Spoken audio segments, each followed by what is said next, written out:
Good morning, students. Yesterday we had started with second chapter of economics, that is people as a resource. So before moving ahead, let's recapitulate what we had done yesterday. We had done that people are a resource. When we talk of this term, it is a way of referring to a country's working people in terms of the skill and ability. And when this existing human resource is further developed by becoming more educated and healthy, we call it as human capital formation, which adds to the productivity or to the productive power of the country. Okay, and this can be seen in the form of higher income. The more educated you are, the more skilled you are, the higher will be your income. So, people as a resource is a way of expressing the productive skills and abilities of the people, and this is the positive side of the population. Now, educated and healthy people gain through their higher income. When they gain, the society also gains, and when the society gains, it is the country that also gains. So, that is why human capital is superior to natural resources. And lot of investment is now made in human resources so that they give us a high rate of return. Then we had also done the various kinds of economic activities, that is the primary, secondary, and tertiary activities. Primary activities like farming, agriculture, animal husbandry, mining, quarrying, which are directly related to the extraction of natural resources. Secondary activities includes manufacturing of goods, textile industry, iron and steel industry. These are all secondary activities. And tertiary activities do not include any natural resources as such or extraction of resources. It is providing expertise or knowledge or giving services to the people like trade, communication, banking, education, transport, health, etc. Then these can be further classified as market and non-market activities. Market activities are those activities which involve remuneration, which are done or performed for profit to earn money. And non-market activities are produced or done for self-consumption, like your mother cooking food for you. It is a non-market activity because it is not done for earning money, it is just done for self-satisfaction. Now we will move on. Now, the quality of population. Any country's development is takes place only because of the quality of population. It is not the number of people that are important. It is the quality of people that is important.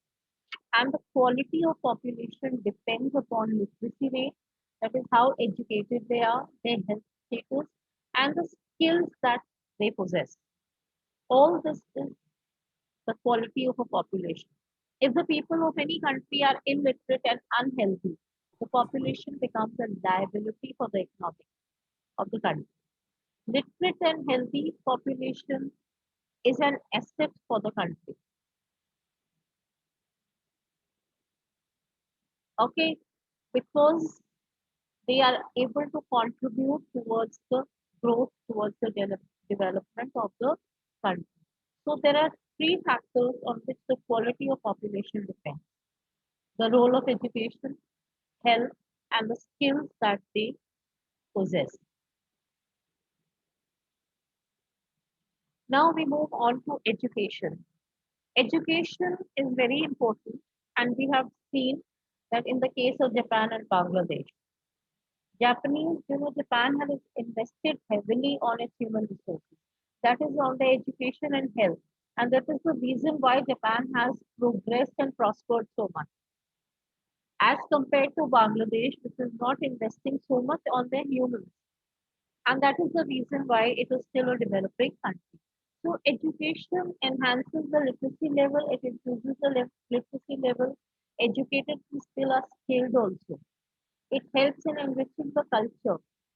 And educated people, are an asset for the country because indirectly they are benefiting the country. They are not benefiting themselves, but they are benefiting the country also. And this is the reason now that the government is taking various steps to spread education amongst the people. And it has tried to provide universal access to education, means that every child should receive education. It has made it mandatory for children below 14 years to receive education. And special emphasis is also given on girls' education. If we look at the outlay, the education outlay, the plan on outlay of education, Pele, it was only 151 crore rupees that was spent, which has increased to 43,825 crores in the 10th plan. So the expenditure that the government is spending on education has increased. And it is because of these constant efforts that the literacy rate has also increased. 18% say 70% it has increased. Then we have also seen that literacy rate is higher among the males as compared to the females. Now, females, the literacy rate is low because of our, social structure. That there are many families, there are many people, they give more importance to the education of the boys because they feel that the boys have to go and on, they have to work, and the girls have to stay at home.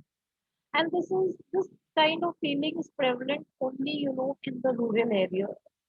It's not in the urban areas, but still this kind of feeling is there. Then we have also seen that Kerala is the state which has the highest literacy level. Okay, but states like Odisha, Chhattisgarh, Jharkhand, Bihar, जहाँ पर अभी भी literacy rate is not so high, it is quite low. So the government has also started the Sarv Shiksha Abhiyan to spread education in the very, very remote areas, in the interior of the villages. Why? So that at least children can receive elementary education.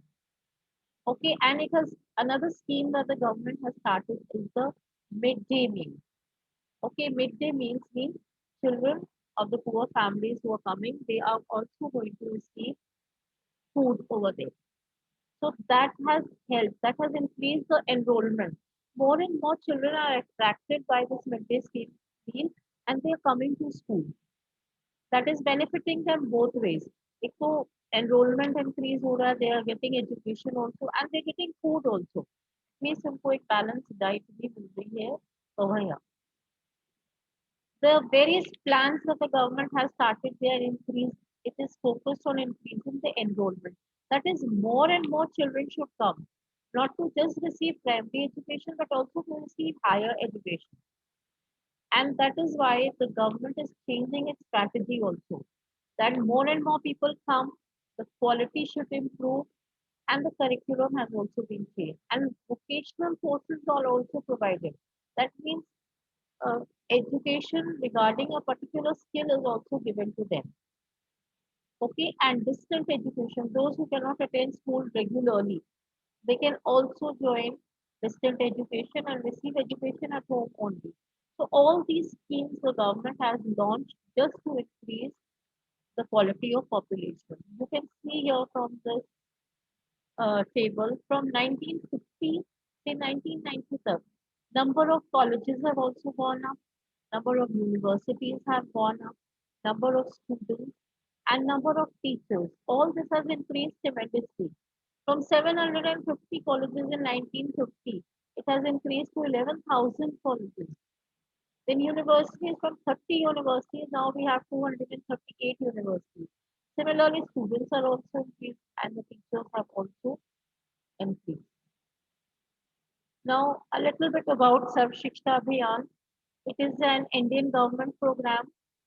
It was started to universalize elementary education. Okay, and according to Sarv Shiksha Abhiyan, it has made free and compulsory education to children below between 6 to 14 years of age.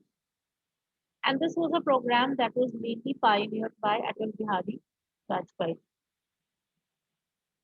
Okay, and according to the Right of Education Act, which came into force on 1st April, and with the passing of this act, it has acquired legal force law. It is implemented everywhere, okay, and it has added to the number of students that are getting education. So because of Sarv Shiksha Abhiyan, we are able to increase the number of students, and more students are coming forward and receiving education. Now, the second important factor which contributes to the quality of population is health. A healthy person can realize his potential. He is an asset for the country. He is not a liability, he is an asset. Asset why? Because an healthy person cannot realize his potential, he cannot work up to his potential. And that is going to affect the productivity of the company also.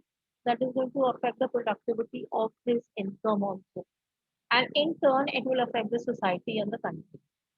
Okay, so इसीलिए the National Health Policy of India is aiming to improve access to health services, improving the nutrition and especially amongst the unprivileged classes.